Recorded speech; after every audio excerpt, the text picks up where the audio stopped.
On l'a appris aujourd'hui, Daniel Hoeffel est décédé mardi à l'âge de 96 ans. Pilier de la vie politique alsacienne, le centriste multipliait les responsabilités de la mairie de Henschouheim au ministère parisien. Une longévité exceptionnelle. Retour sur les grandes étapes de son parcours avec Alexandra Bucur et Daniel Léonard.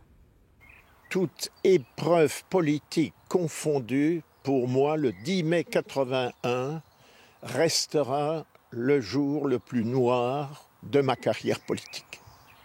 Daniel Hoeffel s'en est allé, mais ce 10 mai 81 signait pour lui la fin d'une période faste. Il était alors depuis 3 ans l'un des ministres de Valéry Giscard d'Estaing, qu'il avait reçu en grande pompe en Alsace. Le président Giscard d'Estaing était mon patron en politique, celui grâce auquel je suis entré au gouvernement la première fois, et j'en suis fier. Né en 1929 dans une famille protestante de Buxwiller, centriste, Daniel Hoeffel succède à son père à la mairie d'Henschouheim en 1965. Mais sa carrière politique ne démarre que 12 ans plus tard au Sénat. 79, il devient conseiller général de la Méno au terme d'une rude bataille contre le gaulliste André Borde. Dans la foulée, il est élu président du Conseil général du Bas-Rhin, où il restera 19 ans, une longévité inégalée. Le fait d'avoir été président au moment où la décentralisation est entrée en vigueur, ce qui a vraiment permis au département d'être une collectivité bien identifiée. Ensuite, le déménagement, place du Quartier Blanc, dans un immeuble moderne, mais aussi une communauté de 1000 hommes et de femmes qui travaillent au service de la population barinoise et auxquels je resterai profondément attaché.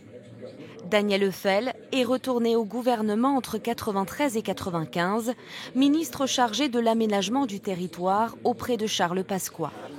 Et c'est en chef de file incontesté de la majorité alsacienne qu'il reçoit le président Jacques Chirac à son domicile d'Henschouheim. Homme de consensus, Daniel Hoeffel échoue pourtant à 2 reprises dans sa conquête du perchoir au Sénat. D'abord en 1992 où il sera battu par René Monory. Puis en 1998, cette fois face au RPR Christian Poncelet. Pas assez roué peut-être, mais très sport dans la défaite.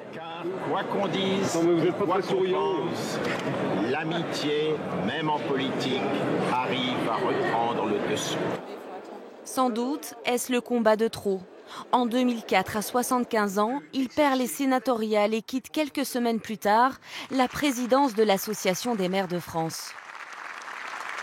Merci en tout cas, et le combat continue. Un combat politique qui s'achève en 2008. Après 7 mandats, il abandonne sa mairie de Henschouheim. Daniel Hoeffel, homme de conviction jugé parfois trop conformiste, assumé. Si être conformiste signifie rester fidèle à un certain nombre de principes, rester fidèle à ses racines, alors j'accepte. Des racines auxquelles il est resté fidèle jusqu'au bout. Elsass oder Grand Est? Ich meine, ich bin klar geworden, ich bin Anhänger vom Elsass und wo mich auch mit meinen Kräften, wie wir bleiben, mich einsetzen, für den Kampf wiederzuführen.